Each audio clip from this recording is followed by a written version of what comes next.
గెలవాలంటే గ్రేటరే పెరగనున్న అసెంబ్లీ సీట్లు అధికం గ్రేటర్ హైదరాబాద్ హెచ్ఎండిఏలోనే నియోజకవర్గాల పునర్విభజనకు అనుగుణంగానే ముఖ్యమంత్రి రేవంత్ పావులు ఈ నేపథ్యంలోనే రాజధాని ప్రాంతంపై సీఎం ప్రత్యేక దృష్టి మూసీ సుందరీకరణ ఓఆర్ఆర్ దాకా జిహెచ్ఎంసీ విస్తరణ శాటిలైట్ టౌన్షిప్ల నిర్మాణం మెట్రో లైన్ పొడిగింపు టీ స్క్వేర్ వంటి పలు అభివృద్ధి పనులపై ముఖ్యమంత్రి దృష్టి రాజకీయంగాను కాంగ్రెస్ బలోపేతానికి ప్రయత్నాలు జిహెచ్ఎంసీ పరిధిలో 24 సీట్లు 50కి పెరిగేటువంటి అవకాశం రాష్ట్రంలో అసెంబ్లీ స్థానాల సంఖ్య 119 నుంచి 153 మొత్తం సీట్లలో గ్రేటర్ హైదరాబాద్ పరిధిలో 3వ వంతు అధికారాన్ని సాధించడానికి అత్యంత కీలకమైన ప్రాంతం ఇది ఈ ఏడాది చివరిలో మొదలు కానున్న జనగణన ప్రక్రియ సో అంటే రేవంత్ రెడ్డి హైదరాబాద్ లో ఎందుకు ఎమ్మెల్యే ఇంత విరోధం చేసుకుంటారంటే ఇగో ఆ సంఖ్య పెరుగుతూ ఉన్నది బలం కావాలి సో ఆ బలపేత దిశగా ఆయన అడుగులు వేస్తున్నారు అంటే ఎప్పుడైతే ఒక నాయకుడు దూరదృష్టితో ఆలోచించాలి విజనరీగా ఉండాలి ఉంటే ఈ విధమైనటువంటి అంటే రేవంత్ రెడ్డి నెక్స్ట్ 5 years తర్వాత జరిగే పరిణామాలను అప్పుడు జరిగే ఎన్నికలు దృష్టిలో పెట్టుకొని డెవలప్మెంట్ ఏ విధంగా చేయాలి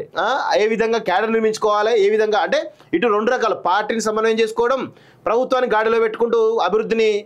పరులెత్తించడం ఈ రెండింటిని 2 సమన్వయంతో జరుగుతుంది ఈ 2 కూడా సమాంతరంగా ఇస్తున్నాడు ఇప్పటి నుంచే డీలిమిటేషన్ గురించి ఆలోచిస్తున్నట్టే రేవంత్ రెడ్డి ప్లానింగ్ మామూలుగా లేదు జరగబోయేటువంటిది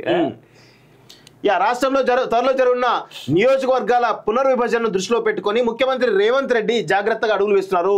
డీలిమిటేషన్ అంటూ జరిగితే గ్రేటర్ హైదరాబాద్ పరిధిలోనే ఎక్కువగా సీట్లు పెరిగే అవకాశం ఉండడం గత ఎన్నికల్లో ఈ ప్రాంతంలో కాంగ్రెస్ అంచిన రీతిలో పట్టు చూపలేకపోయిన నేపథ్యంలో వచ్చే ఎన్నికల్లో గెలుపోవటంలను ప్రభావితం చేసే జిహెచ్ఎంసీ హెచ్ఎండిఏ పరిధిలో రకరకాల అభివృద్ధి ప్రాజెక్టులకు ఎక్కువ ప్రాధాన్యం ఇస్తూ వ్యూహాత్మకంగా అడుగులు వేస్తున్నారు తెలంగాణలో తదుపరి శాసనసభ ఎన్నికలు పెరిగిన నియోజకవర్గాలతోనే జరుగుతాయి పునర్విభజనతో అసెంబ్లీ నియోజకవర్గాల సంఖ్య పెరగడంతో పాటు ఇప్పుడున్న వాటి పరిధులు కూడా మారుతాయి రాష్ట్ర పునర్వ్యవస్థీకరణ చట్టం ప్రకారం రాష్ట్రంలోని 119 అసెంబ్లీ స్థానాలు పునర్విభజనతో 153కు పెరగాలి సో మొత్తానికైతే కసరత్తు ప్రారంభించాల్సి జనగణన ప్రక్రియ జరగాలి ఫస్ట్ జనగణన ప్రక్రియ జరిగితే ఏ కులం ఏది ఉండదో తెలిస్తే ఖచ్చితంగా దానిపైన కూడా చాలా పెద్ద ఇదైతుంది అడ్వాంటేజ్ ఉంటాయి డిసడ్వాంటేజ్ కూడా ఉంటాయి బట్ ఫాస్ట్ రైట్ ఇప్పటివరకు వాళ్ళు ఏం చెప్పారు ఓన్లీ జనగణన మాత్రమే మాట్లాడుతున్నారు కులగణన గురించి మాట్లాడతలేరు రైట్